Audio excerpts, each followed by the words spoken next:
व्यक्तिवाद। प्रश्न 1 है, व्यक्तिवाद व समाजवाद में किस प्रकार का संबंध है?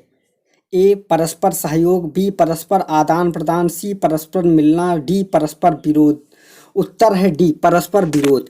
समाजवाद व व्यक्तिवाद परस्पर विरोधी विचारधाराएं हैं। व्यक्तिवाद राज्य के हस्तक्षेप का समर्थन करता है जो पूंजीवाद को बढ़ावा देता है। पूंजीवाद के अंतर्गत उत्पादन, वितरण और विनिमय के प्रमुख साधन निजी स्वामित्व में रहते हैं। इसके विरोध में समाजवाद का उदय हुआ। समाजवाद के अनुसार समाज में उत्पादन, वितरण और विनिमय के प्रमुख साधनों पर सार्वजनिक स्वामित्व और नियंत्रण स्थापित होना चाहिए। प्रश्न नंबर 2, इनमें से किस विचार को प्रायः व्यक्तिवादी विचारक अपने अनुकूल पाते हैं? ए. मार्क्सवादी का वर्ग संघर्ष सिद्धांत, बी. मार्क्स का क्रांतिकारी हिंसा का सिद्धांत, सी. डार्विन का अनुकूलम की आजीविका का सिद्धांत, डी. ऑस्टिन का संप्रभुता सिद्धांत। उत्तर है सी. डार्विन का अनुकूलन की आजीविका सिद्धांत।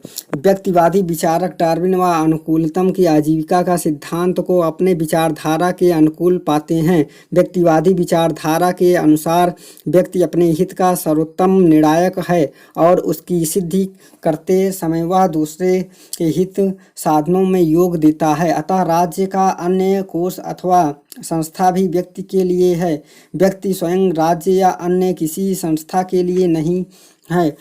प्रमुख व्यक्तिवादी विचारक हार्वर्ड स्पेंसर ने समाज की संकल्पना जीवित प्राणी के रूप में की है जिसमें विकास की प्रवृत्ति पाई जाती है। प्रश्न है 3, राज्य का आवश्यक बुराई है, यह कथन किस विचारक ने संबंध है? तो यह व्यक्तिवाद। यह ए. अराजकतावाद, बी. व्यक्तिवाद, सी. मार्क्सवाद, डी. श्रमिक संघवाद। तो उत्तर इसमें होगा बी. व्यक्तिवाद। व्यक्तिवादी सिद्धांत राज्य की आवश्यक बुराई मानता है। आवश्यक इसलिए कि केवल राज्य ही लोगों के जीवन, संपत्ति तथा स्वतंत्रता की रक्षा कर सकता है, तथा बुराई इसलिए कि राज्य के प्रत्येक कार्य का अर्थ है व्यक्ति की स्वतंत्रता में कटौती करना। व्यक्तिवाद व्यक्ति और उसकी स्वतंत्रता को अपने चिंतन में केंद्रीय स्थान देता है। एडम स्मिथ, हेयक, स्पेंसर प्रमुख व्यक्तिवादी विचारक हैं। अन्य महत्वपूर्ण तथ्यों में अराजकतावादी राज्य के अनावश्यक बुराई मानते हैं। सर्वाधिकारवादी राज्य को गैर आवान्वित तथा महिमा मंडित करते हैं। प्रश्न नंबर 4 है, राज्य एक आवश्यक बुराई या कथन, यह मत किसका है? तो व्यक्तिवादियों का यह मत है। प्रश्न नंबर 5 है, राज्य एक आवश्यक बुराई है, यह कथन है व्यक्तिवादियों का। प्रश्न नंबर 6 है, निम्नलिखित में कौन राज्य को आवश्यक बुराई मानता है? तो व्यक्तिवादी राज्य को आवश्यक बुराई मानते हैं। प्रश्न नंबर 7 है, व्यक्तिवादी विचारक राज्य को अनिवार्य बुराई और अराजकतावादी विचारक राज्य को आवश्यक बुराई मानते हैं। तो इसका उत्तर ए प्रमुख सत्य है। प्रश्न नंबर 8 है, कौन सा राजनीतिक सिद्धांत राज्य को एक आवश्यक बुराई मानता है? तो उत्तर है बी शास्त्रीय उदारवाद। उदारवाद लंबे समय से चली आई एक राजनीतिक विचारधारा है। 17वीं-18वीं शताब्दी में उदारवाद शास्त्रीय आरंभिक नकारात्मक उदारवाद कहलाता। इस दौर पर उदारवाद राज्य को आवश्यक बुराई मानता है। प्रश्न नंबर 9, इनमें निम्न में से कौन व्यक्तिवाद का समर्थन नहीं है? तो उत्तर है C Cole, GDH Cole. Locke, Bentham, Adam Smith, Spencer, Graham Wallas, Hare, Isaiah, Berlin, Roberts, Nozick, Milton Friedman, Norman Angell, Miss Follett इत्यादि व्यक्तिवादी विचारक हैं, जबकि GS कोल को श्रेणी समाजवादी विचारक हैं। प्रश्न नंबर 10 है, वैज्ञानिक व्यक्तिवाद की अवधारणा को किसने विकसित किया? ए एडम स्मिथ, बी बेंथम, सी JS मिल, डी स्पेंसर? उत्तर है डी स्पेंसर ने। हार्वर्ड स्पेंसर 19वीं शताब्दी का ब्रिटिश दार्शनिक और सामाजिक सिद्धांतकार था। उसने वैज्ञानिक आधार पर व्यक्तिवाद को स्थापित किया। स्पेंसर के चिंतन को सामाजिक डार्विनवाद की मुख्य अभिव्यक्ति माना जाता है। इसने प्राकृतिक विज्ञानों के नियमों को सामाजिक विज्ञान के क्षेत्र में लागू किया। इसने प्राकृतिक चयन के नियम को सामाजिक प्रगति की प्रक्रिया पर लागू करते हुए यह तर्क दिया कि कम योग्य व्यक्तियों को अधिक योग्य व्यक्तियों के हित में बलिदान कर देना चाहिए। राज्य का आयोग व्यक्ति को संरक्षण देने की आवश्यकता नहीं है। स्पेंसर ने यह सब तरह के कल्याण कार्यक्रमों का खंडन किया। इसमें मताधिकार के विस्तार का विरोध किया। स्पेंसर ने आशा व्यक्त की कालांतर में बाजार समाज में इतना विनियमित कर देगा कि राज्य का अस्तित्व निरर्थक हो जाएगा। इसका प्रमुख कृत्य है सोशल स्टैटिस्टिक। प्रश्न नंबर है 11, निम्नलिखित में से कौन आधुनिक व्यक्तिवाद का प्रणेता माना जाता है? उत्तर है ए ग्राहम वाल्स। आधुनिक व्यक्तिवादी के स्थान पर समूह या संवादों के सर्वोपरि की आस्था रखता है। आधुनिक व्यक्तिवाद सत्ता के विकेंद्रीकरण और राज्य की शक्तियों एवं कार्य क्षेत्र में नियंत्रण का पक्षधर है। ग्राहम वाल्स, नॉर्मन एंजल वेलॉक तथा मिस फलेट आधुनिक व्यक्तिवाद के प्रमुख समर्थक। इनकी प्रमुख कृतियाँ ग्राहम वाल्स की है great society, Norman Angell the great illusion. प्रश्न है 12, राजनैतिक सिद्धांत जो नागरिकों के व्यक्तिगत जीवन में न्यूनतम हस्तक्षेप करे उसे क्या कहते हैं? तो उसे व्यक्तिवाद कहते हैं। व्यक्तिवाद राज्य को एक बुराई मानता है, पर यह बुराई मनुष्य की स्वार्थपरता और लुटेरेपन के कारण अवश्य हो गया। व्यक्तिवाद का निर्देश सिद्धांत है व्यक्ति को अधिक से अधिक स्वतंत्रता मिले और कम से कम हस्तक्षेप करे। प्रश्न नंबर है 13, निम्नलिखित में कौन सा व्यक्तिवादी विचारक है? तो उत्तर है हार्वर्ड स्पेंसर।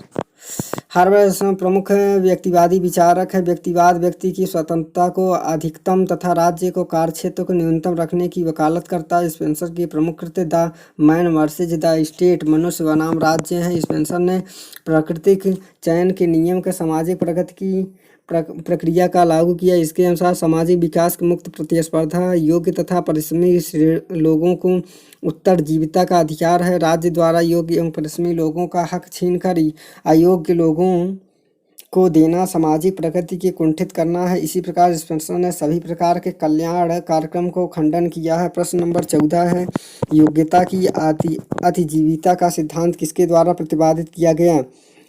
उत्तर है बी स्पेंसर ने। हार्वर्ड स्पेंसर ने 19वीं सदी में ब्रिटिश वैज्ञानिक दार्शनिक और सिद्धांतकार है। उन्होंने योग्यतम की आजीविका का सिद्धांत प्रतिपादित किया। स्पेंसर की अपनी महत्वपूर्ण कृति सोशल स्टैटिस्टिक्स चार्ल्स डार्विन की ओरिजिन ऑफ स्पीसीज से 9 वर्ष पहले प्रकाशित हुई। इस तरह स्पेंसर ने अपनी विकासवादी सिद्धांत डार्विन से भी पहले रखा था। योग्यतम की विजय या योग्यतम की आजीविका का शब्दावली का प्रथम से स्पेंसर ने किया। यद्यपि यह डार्विन के नाम से साथ जुड़कर प्रसिद्ध हुआ। इस प्रकार स्पेंसर ही योग्यतम और आजीविका के सिद्धांत का प्रतिपादित किया। प्रश्न नंबर 15 है, लेंसेज फेयर का क्या अभिप्राय है? तो उत्तर है व्यक्ति को अकेला छोड़ दो। लेंसेज फेयर का अभिप्राय है व्यक्ति को अकेला छोड़ दो। आमतौर पर समझा जाता है कि यह 18वीं शताब्दी के फ्रांस में एक व्यक्ति G.S.A. विंसेंट द गार्ने के देन है। व्यापार पर लगी अनेक पाबंदियों को तंग आकर एक दिन उनके मुंह से लेसेज फेयर अर्थात चीज़ों को अपने हाल पर छोड़ दो निकल पड़ा। व्यक्तिवादियों ने राज्य के हस्तक्षेप से बचने के लिए व्यक्ति को अकेला छोड़ दो को रूप इसका प्रयोग किया है। प्रश्न 16 है, शक्ति की राजनीति लोक कल्याण की राजनीति, तकनीकी राजनीति तथा दलीय राजनीति की प्रवृत्ति केंद्रीकरण की प्रवृत्ति का मुख्य कारण है? तो उत्तर है बी प्रोफेसर केसी फियर हैं। प्रोफेसर केसी फियर। प्रोफेसी के सेवियर के आधुनिक संघीय व्यवस्था में केंद्र के शक्तिशाली होने एवं बढ़ती केंद्रीकरण की प्रवृत्ति के लिए शक्ति की राजनीतिक, आर्थिक मंदी की राजनीतिक, लोक कल्याण की राजनीतिक, तकनीकी राजनीतिक एवं दलीय राजनीति का मुख्य कारण माना है। प्रश्न है 17, राजनीतिक विज्ञान शक्ति की रचना और भागीदारी का अध्ययन है। यह परिभाषा किसने दी है? तो यह परिभाषा दी है बी लासबेल कप्लन। राजनीति विज्ञान के अध्ययन में व्यवहारवादी क्रांति ने इसकी परंपरागत अध्ययन क्षेत्र का अध्ययन की पद्धति को दोनों में आमूलचूल परिवर्तन ला दिया। इसकी परंपरागत धारणा में राज्य सरकार एवं संस्थाओं का अध्ययन किया जाता है, लेकिन व्यवहारवादी विचारक शक्ति, सत्ता एवं प्रभाव को अध्ययन का केंद्र मानते हैं। ऐसे विचारकों में लासबेल, डहल, कप्लन आदि नाम उल्लेखनीय है। लासबेल ने राजनीति शास्त्र की परिभाषा करते हुए लिखा है कि यह व्यक्ति में सहभागी होने और उसका निरूपण करने का अध्ययन है। इसके अनुसार राजनीतिक क्रिया वह है जो शक्ति के परिप्रेक्ष्य में संपादित की जाती है। प्रश्न नंबर 18 है, शक्ति विनिश्चितियों के निर्माण में सहभागिता है। शक्ति की यह परिभाषा किसने दी है? तो ए लासबेल ने। लासबेल ने अपनी पुस्तक पावर एंड सोसाइटी में शक्ति को परिभाषित करते हुए लिखा है कि निर्णय निर्माण में महत्वपूर्ण भूमिका निभाती है। प्रश्न नंबर 19 है, किसने राजनीतिक शास्त्र को शक्ति के निर्माण में साझेदारी के अध्ययन के रूप में परिभाषित किया है? उत्तर है डी हेराल्ड लासबेल तथा अब्राहम कैफल। प्रश्न नंबर 20 है, निम्नलिखित में से किसने इस विचार का समर्थन किया है कि राजनीति शास्त्र की अवधारणा राजनीति के अध्ययन की आधारभूत अवधारणा है? उत्तर है बी एलेन वाल ने। उपयुक्त प्रश्न पूछा गया कथन एलन वाल का है, जिसमें उन्होंने कहा है कि राजनीतिक शक्ति की अवधारणा राजनीति के अध्ययन की अवधारणा है। प्रश्न नंबर 21 है, आधुनिक राजनीति विज्ञान में प्रक्रिया की संकल्पना किसने दी है? तो उत्तर है डी आर्थर वेल्टले ने। आधुनिक राजनीति विज्ञान की प्रक्रिया की संकल्पना आर्थर वेल्टले ने अपनी पुस्तक द प्रोसेस ऑफ गवर्नमेंट नामक पुस्तक में सुव्यवस्थित रूप से प्रस्तुत की है। वेल्टले परंपरागत राजनीति विज्ञान का कड़ा आलोचक है। वह उसे बंजर, औचित्यपूर्ण, अपराधहीन, वधिया और स्थैतिक मानता है, क्योंकि उनसे प्रक्रिया का अध्ययन पर पर्याप्त जोर नहीं दिया है। वेल्टले के प्रयास से प्रक्रिया के अध्ययन के व्यवहारवादी राजनीति विज्ञान में अपना लिया। अब व्यवस्थापिका तथा न्याय प्रक्रियाएं, निर्णय निर्माण प्रक्रिया तथा राजनीतिक प्रक्रियाओं के अध्ययन का विशेष बल दिया गया है।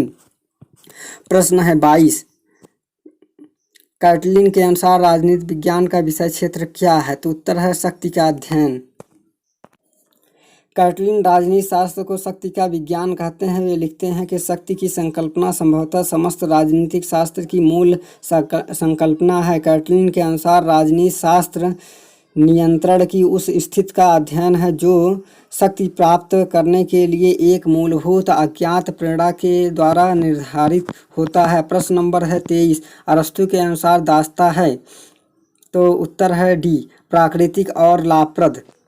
अरस्तु के अनुसार दासता प्राकृतिक और यह स्वामी तथा दास दोनों के पक्षों में लाभकारी है। अरस्तु का मानना है प्रकृति ने मनुष्य को दो समूहों में बांटा है। जिन आत्माओं में प्रकृति ने शासन और आदेश मानने का सिद्धांत जमाया है वे प्राकृतिक दास तथा दूसरे मनुष्य स्वतंत्र होते हैं, शासक के रूप में पैदा होते हैं। उनमें बौद्धिक बल होता है, वे स्वामी होते हैं। इस तरह बौद्धिक असमानता और शारीरिक क्षमता के आधार पर दास स्वामी का संबंध आरंभ हुआ।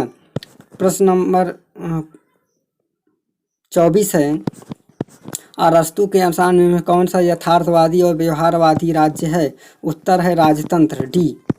अरस्तु ने शासन तंत्र का जो वर्गीकरण किया है उसे पोलिटी राजतंत्र को श्रेष्ठ शासन प्रणाली माना है। यह प्रणाली यथार्थवादी और व्यवहारवादी इसलिए क्योंकि इसमें सभी वर्गों के दावों को स्वीकार कर क्रांति के अवसरों को कम किया है। प्रश्न नंबर है 25, अरस्तु की नागरिकता की अवधारणा लागू करने पर केवल कुछ भारतवासी भारत के नागरिक भारत में माने जाएंगे।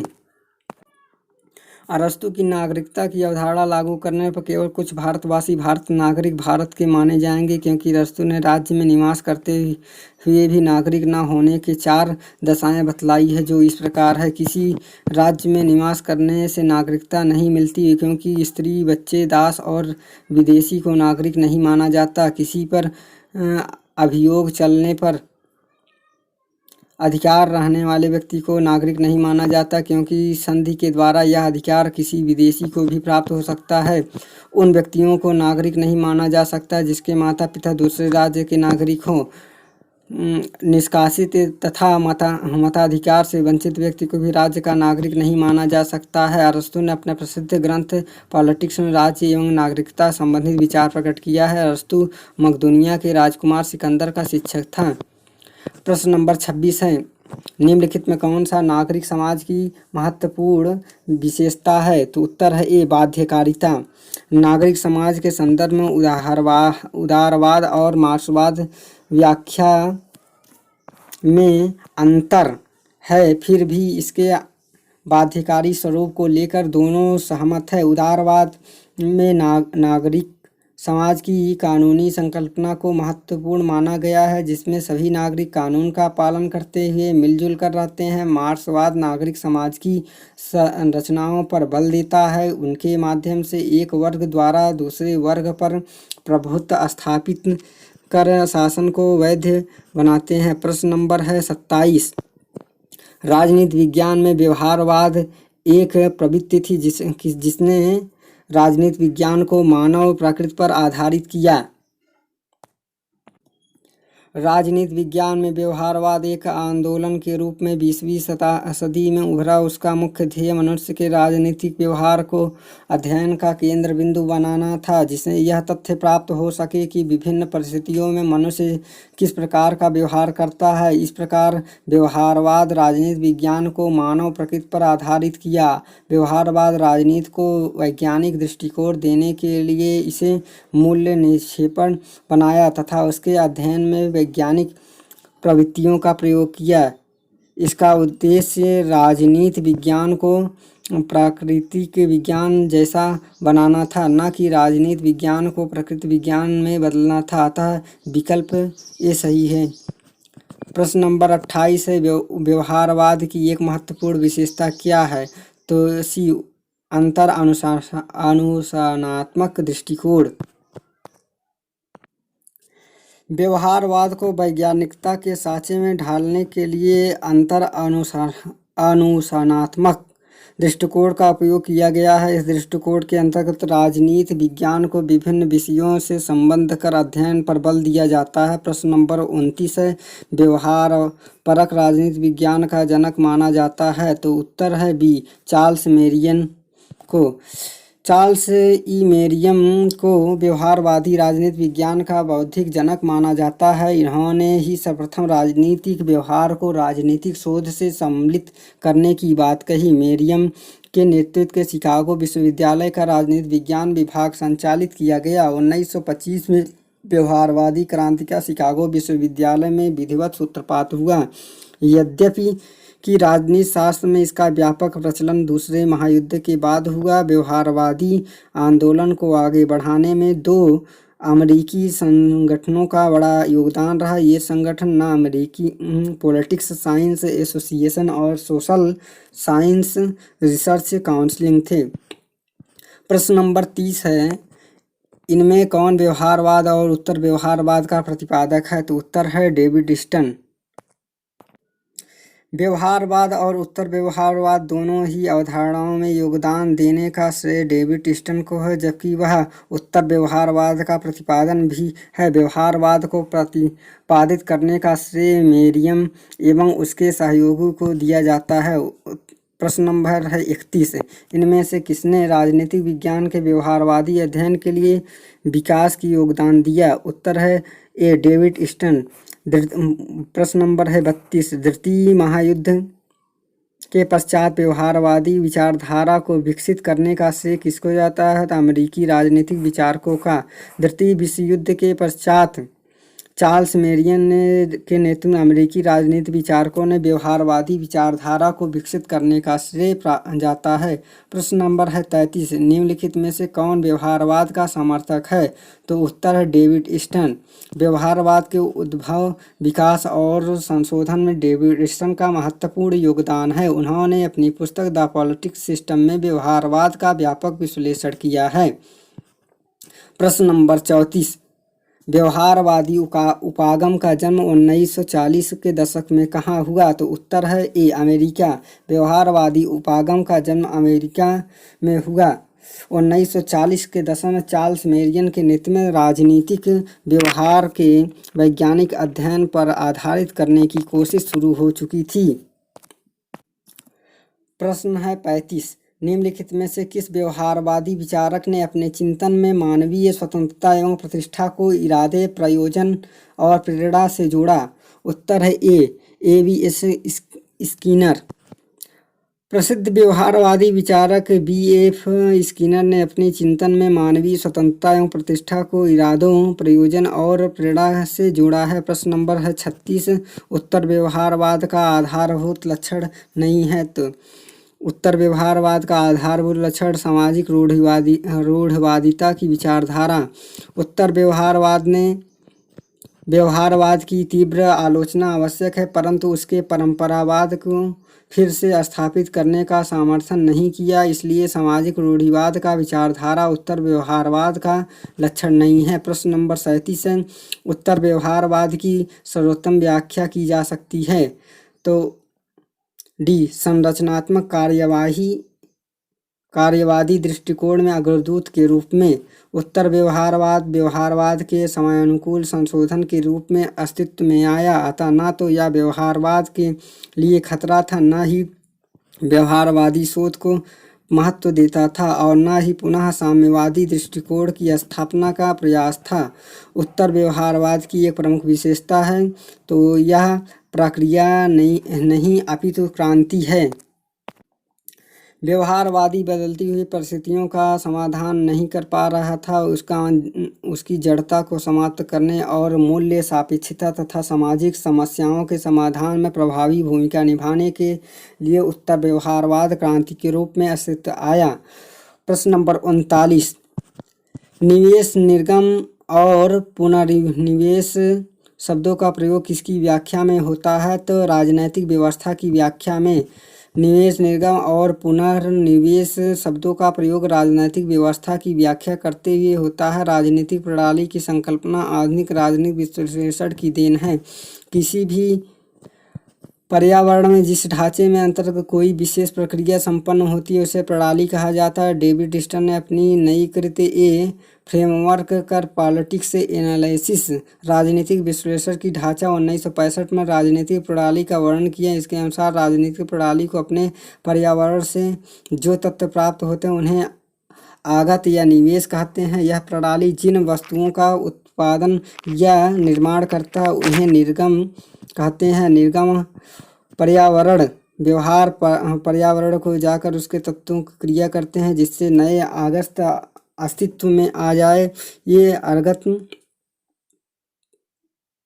पुनर्निवेश के माध्यम से राजनीतिक प्रणाली में व्यापक चले जाते हैं और इस तरह एक जटिल चक्र पूरा हो जाता है। प्रश्न नंबर 40 है। व्यवहारवाद प्रेरणा लेता है तो बी है प्रत्यक्षवाद से। व्यवहारवाद प्रत्यक्षवाद से प्रेरणा लेता है। तार्किक व अनुभवजन्य प्रत्यक्षवाद से भी किसी व्यक्ति का व्यवहार निर्धारित होता है। प्रत्यक्षवाद वह सिद्धांत है जो केवल वैज्ञानिक पद्धति से प्राप्त ज्ञान को उपयुक्त, विश्वास और प्रामाणिक मानता है। प्रत्यक्षवाद के समर्थक यह मांग करते हैं कि सामाजिक विज्ञानों की सामग्री को प्रमाणित रूप देने के लिए उसे प्राकृतिक विज्ञानों की प्रगति अनुरूप ढालना चाहिए। इसलिए व्यवहारवादी तार्किक प्रत्यक्षवाद से विशेष रूप से प्रभावित थे। प्रश्न है 41, उत्तर व्यवहारवाद की श्रेष्ठ व्याख्या किसने की है? तो उत्तर है डेविड स्टन ने। 20वीं शताब्दी के अंत में डेविड स्टन ने व्यवहारवादी की तत्कालीन प्रवृत्तियों पर प्रबल प्रहार किया है। उत्तर व्यवहारवादी क्रांति का शंखनाद किया। उत्तर व्यवहारवादी दो मुख्य मांगे थे, प्रासंगिकता और दूसरा है कार्रवाई। प्रश्न है 42, उत्तर व्यवहारवाद वास्तव में एक क्रांति है, किसका श्रेय जाता है? तो उत्तर है डेविड स्टन को। प्रश्न नंबर है 43, फ्रैंकफर्ट स्कूल में पूंजीवादी समाज की सांस्कृतिक आलोचना विशेषकर किस बात को लेकर है? तो उत्तर है सी, मनोवैज्ञानिक प्रभुत्व। फ्रैंकफर्ट स्कूल नव मार्क्सवादी दर्शन का वर्णन करता है, जिसे 1930 के दशक में जर्मनी में विकसित किया गया। हार्वर्ट मार्क्यूजे, एरिक फ्राम और यूजले हैबरमास जैसे विचारकों ने पूंजीवादी समाज की आलोचना मनोवैज्ञानिक प्रभुत्व के आधार पर की। पूंजीवाद वर्तमान में शिक्षा, संस्कृति और उदार प्रणाली के आधार पर स्वयं को वैध बनाने का प्रयास कर रहा है। इसका प्रभाव आर्थिक नहीं मनोवैज्ञानिक है। प्रश्न नंबर 44, इसमें से किसने कहा है कि राजनीतिक समाज में मूल्यों का सर्वाधिक आवंटन है? उत्तर है डेविड स्टन। डेविड स्टन ने राजनीति के स्वरूप को स्पष्ट करने के लिए इसे समाज के मूल्यों को आधिकारिक आवंटन के रूप में परिभाषित किया है। प्रश्न है 45, निम्नलिखित में से कौन सा समाज कल्याण का सही संरचना है? ए है व्यक्तिगत विचार अधिकार, बी है व्यक्तिगत अधिकार और सामाजिक हित के मध्य विभाज्य दीवार, सी है व्यक्ति लोक कल्याण के विरुद्ध किसी अधिकार का उपयोग नहीं कर सकता। तो उत्तर सी सही है। व्यक्ति के निरपेक्ष अधिकारों की संकल्पना को अस्वीकार करते हुए समाज कल्याण सिद्धांत लोक कल्याण के विरुद्ध किसी भी अधिकार को मान्यता नहीं देता। भारतीय संविधान में भी मूल अधिकारों के साथ कुछ उपबंधों को छोड़कर समाज कल्याण की दृष्टि से निर्बंध आरोपित किया गया है। प्रश्न है 46, एक संतुष्ट सुअर से एक असंतुष्ट सुकरात का जीवन श्रेष्ठकर है, यह कथन किसका है? तो यह कथन जे स्मिल का है, जो व्यक्तिवाद से हैं। प्रश्न नंबर है 47, किसका विश्वास था कि व्यक्ति अपने पिता की मृत्यु को भूल सकता परंतु उसकी संपत्ति को हानि को नहीं भूल सकता? तो उत्तर है मैकियावेली। मैकियावेली ने अपनी प्रसिद्ध पुस्तक प्रिंस में शासक के किसी भी नागरिक की संपत्ति छोड़ने के स्पष्ट विरोध किया है। उपयुक्त कथन इसी का संदर्भ में है।